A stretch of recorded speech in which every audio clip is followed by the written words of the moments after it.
140. 140? Eu tô com 106. Mas com 110 eu jogava e dava caneta em todo mundo aqui. Não, só pra falar, vamos combinar, né? Mascote do Vasco. É isso, não é você? Sou eu mesmo. Eu entrei no Maracanã, entrei mal, entrei com Barbosa, Paulinho de Almeida, Bellini, Orlando, Almir Pernambuquinho, entrei mal. Hoje em dia entra com Vinícius Júnior, Lucas Paquetá, Paulinho, Mococa e... Como é que é? Esses rapazes que jogam futebol hoje em dia. Eu entrei mal. Aquela foto de você correndo é a primeira vez que você entra no Maracanã, Maracanã, como mascote, é. Caralho, é uma raridade, né? Conseguir guardar uma foto dessa é difícil, né, cara? É verdade, eu tenho essas fotos. Atleta da hípica. Eu fui Salto de cavalo, montado. Fui um bom cavaleiro. É mesmo? Foi. Pulei 2,05 m, pulei campeonato sul-americano, brasileiro, ganhei de alguns medalhistas olímpicos. Consertou-se. Eu costumo dizer para os amigos o seguinte, modesta, porque eu sou uma pessoa, eu brinco muito, mas sou uma pessoa muito simples e muito modesta, mas eu costumo dizer que eu faço 6 coisas mais ou menos bem. Jogar futebol quando os joelhos deixavam, montar cavalo, jogar baralho, dirigir, consertar osso, e a 6ª coisa, a modéstia me impede de falar, eu deixo com os amigos pensar. Tudo bem, Rocinha? Você como ortopedista, o gramado sintético não tem problema para os ligamentos? O gramado sintético é a alegria do ortopedista. Ah, tá vendo? Eu falo Alegria isso do ortopedista porque você não desliza. A chance de você prender o pé e rodar o corpo e fazer lesão, principalmente de joelho, é enorme. E eu acho, não sei, dizem que a FIFA autoriza. Eu acho um absurdo você ter 20 clubes de Série A, agora 2, era um só, era só o Atlético Paranaense.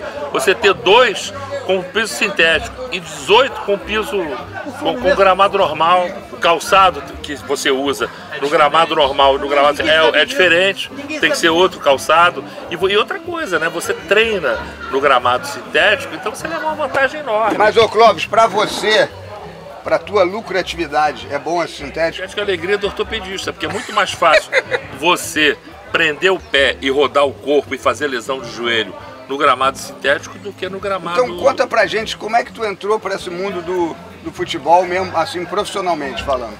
Porque foi uma coincidência, eu sempre fui muito... Flavinho tá aqui, nós jogamos juntos na Gama Filho, sempre fui muito esportista e o sonho do meu pai era que eu fosse jogador de futebol. Eu joguei categoria de base e tal, depois passei para a faculdade e aí não consegui, fui jogando na Gama Filho, nós tínhamos um time muito bom na Gama Filho, fomos campeões várias vezes universitários.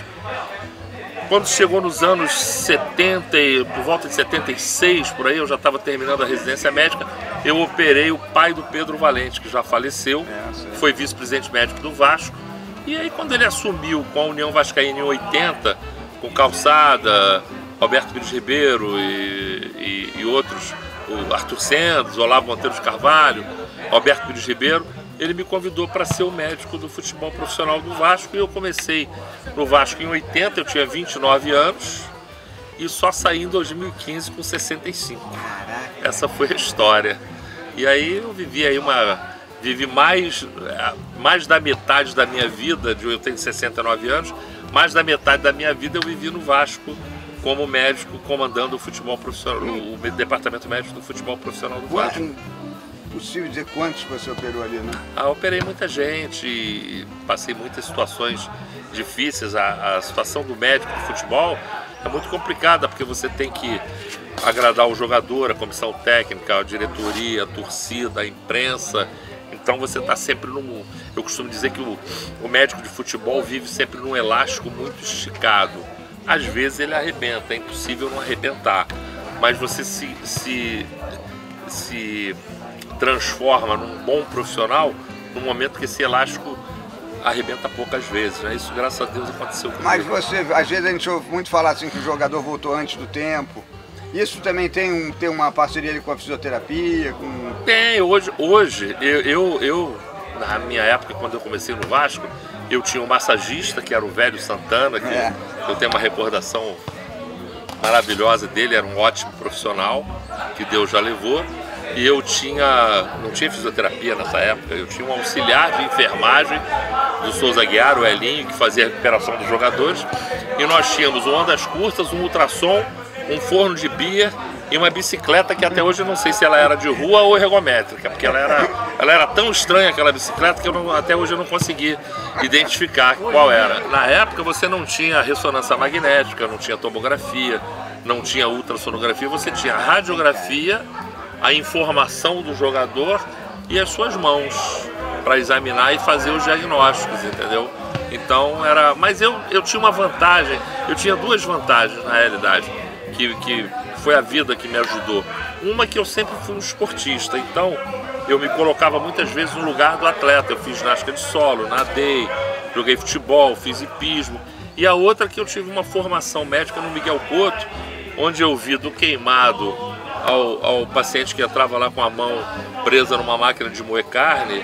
Então eu vi de tudo na minha vida. Então isso me ajudou muito na situação da emergência, na situação de decisão. E qual foi a que você considera, assim, entre aspas, um milagre que você tenha feito lá no Vasco algum jogador de... Cara, foram tantos casos que a gente atuou, mas uma coisa que me marcou muito, duas situações me marcaram muito, né? Aliás, três. Uma foi quando o Roberto, por ali nos anos 80, numa decisão com o Flamengo, ele vinha de um problema muscular e nós fizemos um teste com ele em São Januário no dia do jogo. No domingo de manhã nós levamos ele para São Januário para fazer um teste. E ele passou no teste, fez todos os movimentos, arrancou, correu, e eu banquei a escalação dele. E nós perdemos esse jogo de 1-0 aos 43 do segundo tempo, gol do Adílio. Enquanto o Roberto esteve em campo até os 30 do segundo tempo, o jogo foi bem equilibrado. No momento que o Roberto saiu, ele falou: doutor, tá doendo, eu vou sair antes que estoure tudo. Eu tirei, e aí os últimos 15 minutos, tirando sem o Roberto, foi uma pressão monstruosa e nós acabamos levando o gol. A outra foi na Copa do Brasil de 2011, quando eu tinha dois jogadores, você falou em voltar antes da hora, né? Ramon e Éder Luiz.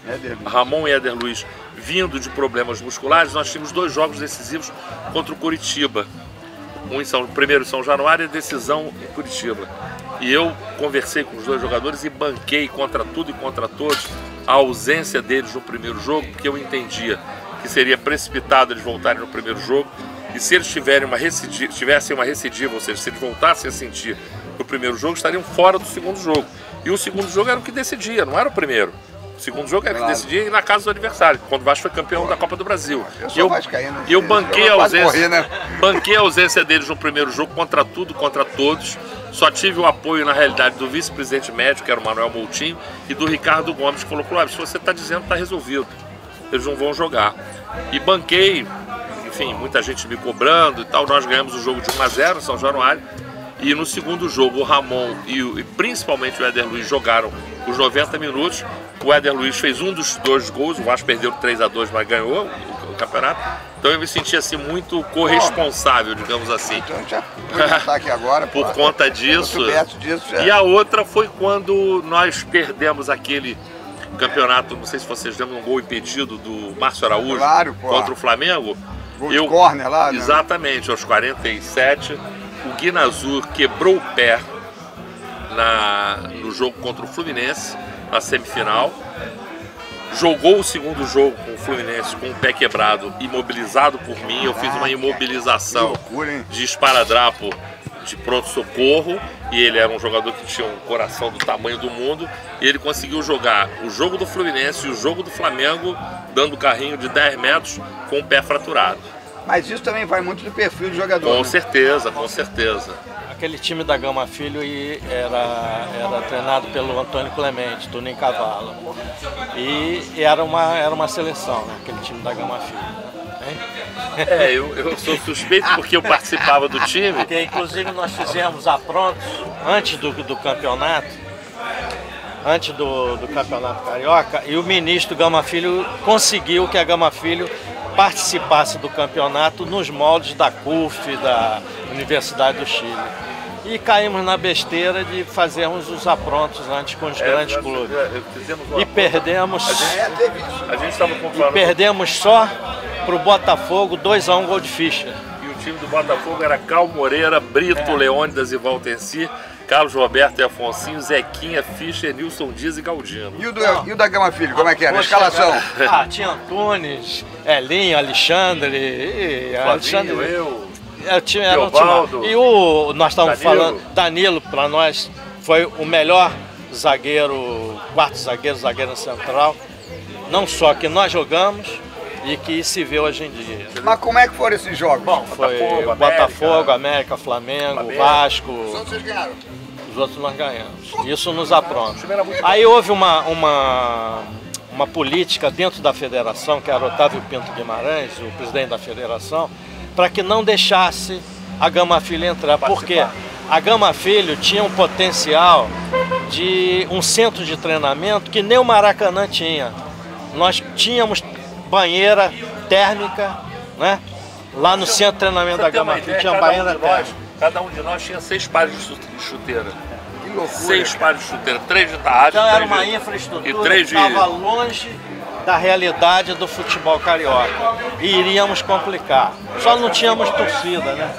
O que você acha daquela fase, vamos dizer, aquela modernidade que aconteceu, e o futebol mundial hoje passando por uma modernidade incrível, dentro e fora dos gramados, principalmente fora, dentro da tua vivência do mundo do futebol profissional Vasco, o que você acha daquela época, da diferença do que você viu até hoje? Eu acho basicamente o seguinte, se você pensar nos grandes ídolos daquela época, Zico, Roberto, Edu, Leivinha, Roberto Dias, enfim, a gente vai ficar aqui, né, uma tarde inteira lembrando dos grandes jogadores que a gente viu jogar na década de 50, de 60, de 70. Rochinha viu antes de mim, um pouquinho mais experiente.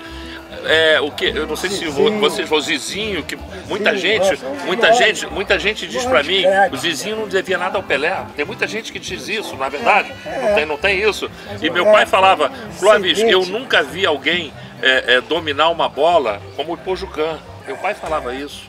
Entendeu? Baita do jogador. Didi, a elegância do Didi.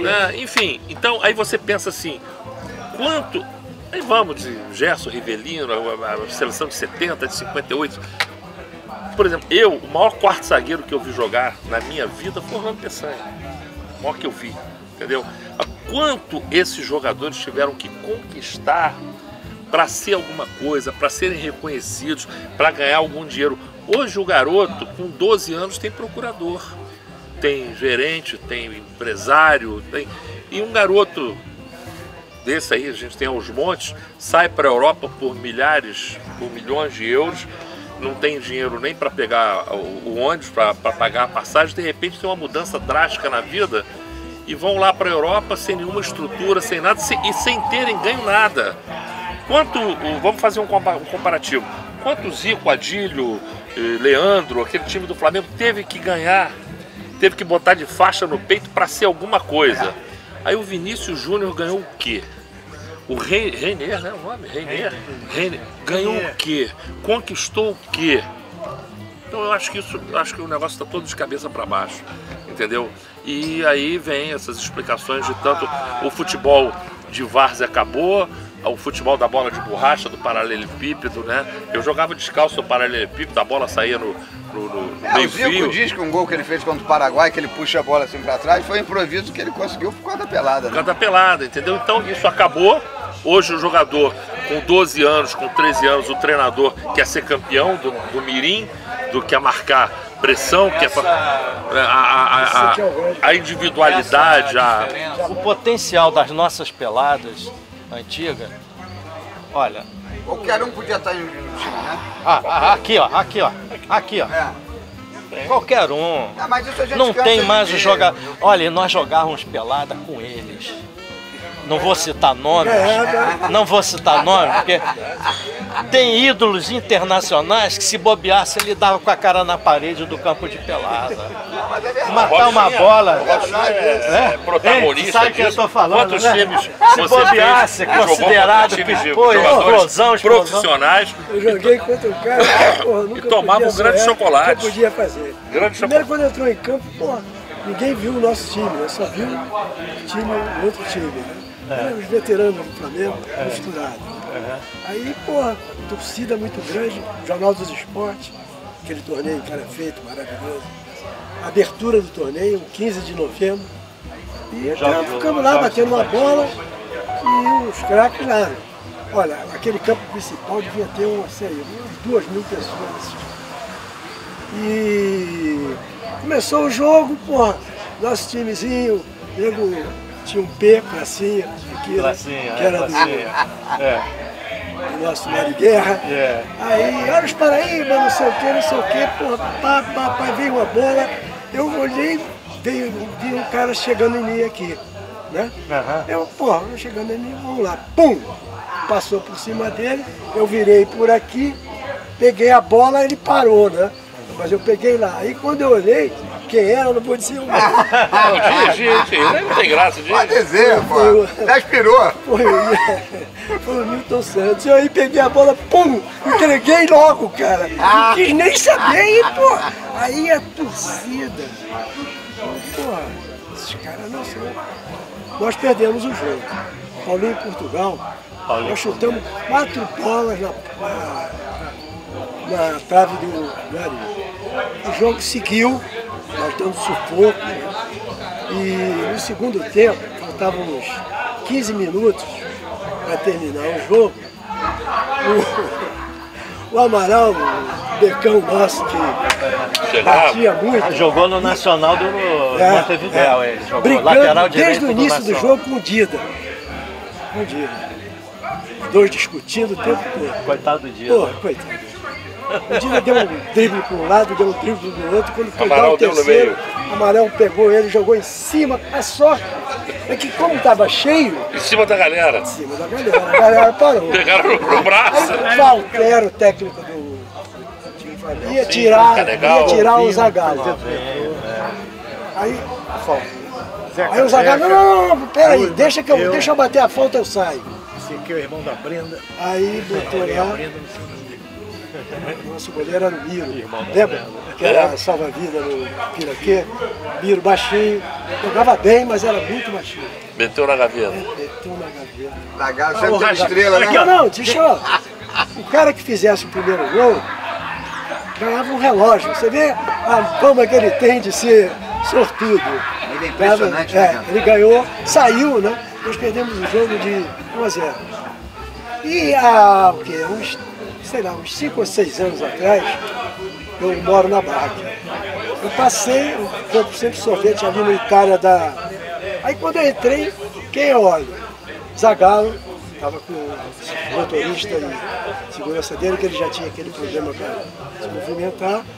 Aí eu me lembrei da história e vou falar com o Zagallo. Aí fui lá, aí ele olhou para mim, opa, tudo bem, como é que tá? Eu tenho uma história para contar para você. Eu disse, então vamos lá, conta aí.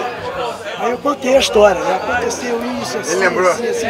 Ele, porra, como é que você lembra disso, cara? Porra, exatamente. Eu digo, porra, e você levou o relógio. Eu lembro. Levou o relógio. Essas histórias são... Eu joguei aqui, quando eu comecei nos 30, quando eu operei o Brandão. Eu era médico do Vasco e o Ayrton Brandão fraturou o húmero aqui nesse muro ali. Deu uma empurradinha, o gato deu uma empurradinha nele, ele veio de cair, foi, pô, bateu com... William Prado, o gato. Bateu com o braço ali. William Prado. Aí eu era médico do Vasco e ele era supervisor do Vasco. Eu operei e tal, aí ele falou assim, pô, vamos lá no 30, não sei, foi assim que eu comecei a frequentar o 30, eu tinha 30 anos, foi em 80 isso. Chegou na hora, 30 por 30. 30 por 30, né? Aí no início só jogava os sócios, ainda não era sócio, eu ficava de peru. Monte de peru. Eu fui peru aqui. Eu fui peru aqui, aí ficava, eu chegava cedo e tal, torcendo pro sócio. Porque quando o sócio.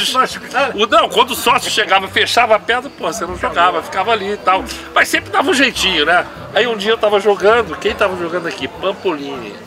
Pampolini jogava. Pampolini. Aí eu peguei uma bola e tal, e ele deu o bote, eu gostava, né? Eu dei uma caneta nele. Aí dei uma caneta, dei uma caneta, aí ele falou assim, Adoro uma aí eu dei a caneta e peguei a bola. Aí ele falou assim, abusado, hein, garoto? Pô, eu fiquei sem... Pô, seu Pampolini, desculpa, mas era o único jeito. Mas eu dei porque não foi de... Sabe, que era o que tinha que fazer ali. Ele deu um bote, então eu dei isso aí. Mais uma vez, eu estava entrevistando, foi muito engraçado o Gerson, canhotinha de ouro, né? Pra tu ver que não é conversa fiada isso que vocês estão falando, né? Não é mentira. O Gerson, uma vez, eu estava entrevistando lá no Caio Martins, ele tem a escolinha dele lá, né? Aí a gente tava no meio da conversa, ele viu passar um senhor, né? Aí ele perguntou pro cara do lado, aquele cara lá é o Wilton, sei lá. O cara falou, é o Wilton, ele falou. Ah, não tá de brincadeira, o cara trabalha lá na área administrativa de alguma coisa. Ele falou, pô, chama o Wilton lá, pô. Aí o cara foi, chamou, o Wilton viu. Aí tu sentiu que o cara meio que se emocionou e ao mesmo tempo tava meio incomodado, sabe, ali, com a situação, falou pro rapaz e foi embora, né? Aí ele falou, pô, vou falar um negócio pra vocês, esse cara jogava 10 vezes mais do que eu, o Gerson falando, né? Mas 10 vezes, não era 5 não, 10 vezes mais do que eu.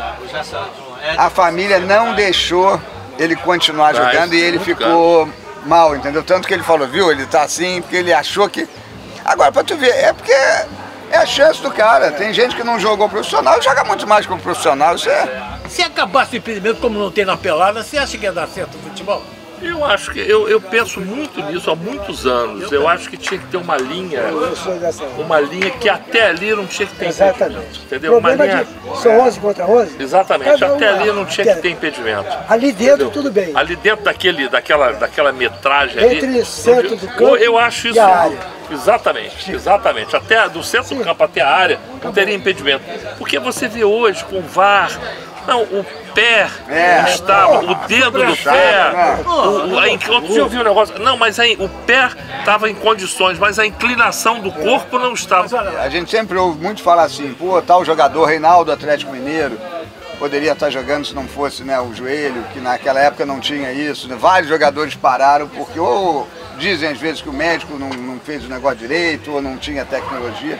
Isso é real. Não, é real. A ortopedia, que basicamente a especialidade que trata das lesões do aparelho locomotor, ela evoluiu de uma forma incrível. Eu mesmo não jogo futebol hoje mais, não é por causa do peso, é porque eu não tenho mais joelho para jogar futebol. Porque eu fui operado em 1975, quando não existia artroscopia, da mesma maneira que o Reinaldo foi operado também e tirou os meniscos todos. Antigamente, o que se tinha de mais moderno é que você tinha que tirar o menisco inteiro e quando o outro lado estava íntegro, tirava o outro também, porque se achava que você ia criar um desequilíbrio no joelho se não tirasse o menisco. Então você tirava o menisco ruim e o menisco bom. Hoje está mais do que consagrado que quanto menos menisco você tirar, melhor, desde que você só deixe lá o que está íntegro, o que está saudável. E hoje você faz isso por artroscopia, que é a cirurgia por vídeo. Você tem pinças especiais, super delicadas, que você não agride a cartilagem. Na época do meu joelho operado, do Garrincha, do Reinaldo e de outros muitos...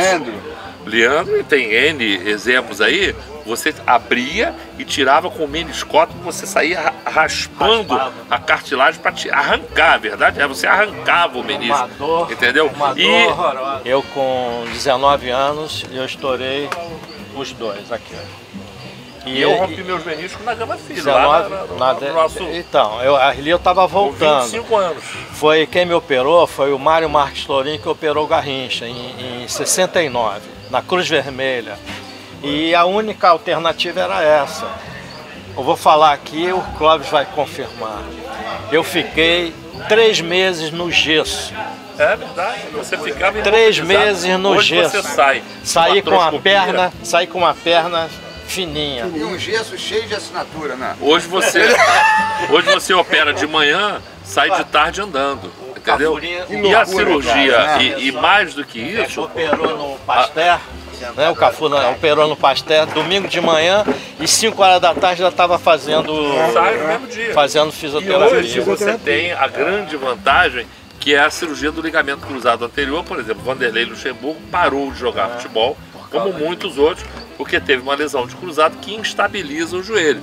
E há 30 anos atrás, você não tinha a cirurgia do cruzado, como você tem hoje, que você reestabiliza o joelho e você volta normalmente. O próprio Zico...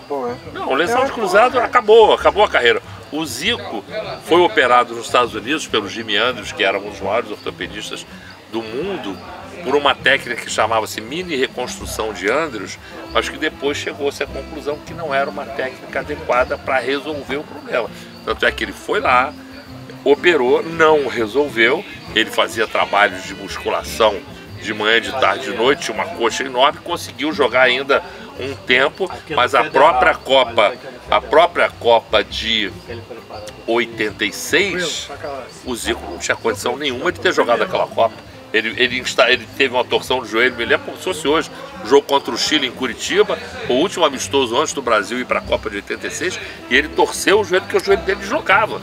E ele foi viajando com a perna em duas cadeiras, com a perna estendida e tal, e lá ficou aquela coisa, o Telê, o treinador, e ficou, bota o Zico no primeiro tempo, bota no segundo, bota no intervalo, e o Brasil acabou perdendo, ele acabou perdendo o pênalti. Mas hoje também se ouve muito falar, por exemplo, o próprio Pelé, foi o negócio de quadril, né?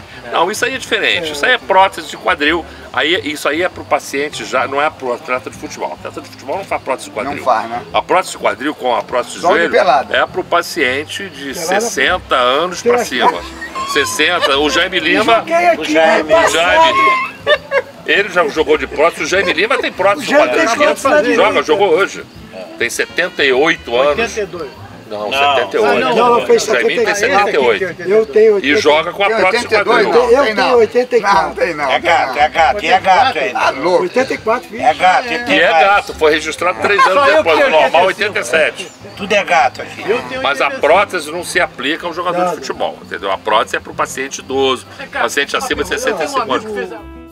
Agora, a gente aqui, para finalizar essa entrevista, nós vamos pegar essa placa aqui, que o cara que não tem problema de joelho, né? Que ele já fez a primeira placa que nós tínhamos dele, 34 mil gols. É, isso foi catalogado 34. Agora pode ter esquecido algum aí. Mas olha, pera, que está dizendo, tem 112 mil perdidos. É uma média boa. Porque é o seguinte, futebol, se você pegar os melhores centroavantes do mundo, se ele fizer, por exemplo, 100 gols e perdeu 300, ele é maravilhoso. É verdade. E o goleiro fez 200 defesas, tomou um gol, é frangueiro. Mas agora chegou às nossas mãos uma nova placa. Essa teve a renovação, né? 36 mil gols. Catalogados esse aí? É catalogado. É o seguinte, essa renovação ela é feita por cada 10 anos em média, né? E alguém falou que você tem mais gols, mais ultrapassa as cestas do Oscar, isso. É o seguinte, o Oscar Schmidt, o maravilhoso, e eu quis disputar com ele fazendo gol. Agora, me perguntaram qual é a contagem para fazer. Eu realmente não registrei. Os amigos é que dizem que eu fiz essa quantidade de gol. Então eu tenho que dar a explicação por que atingiu esse número.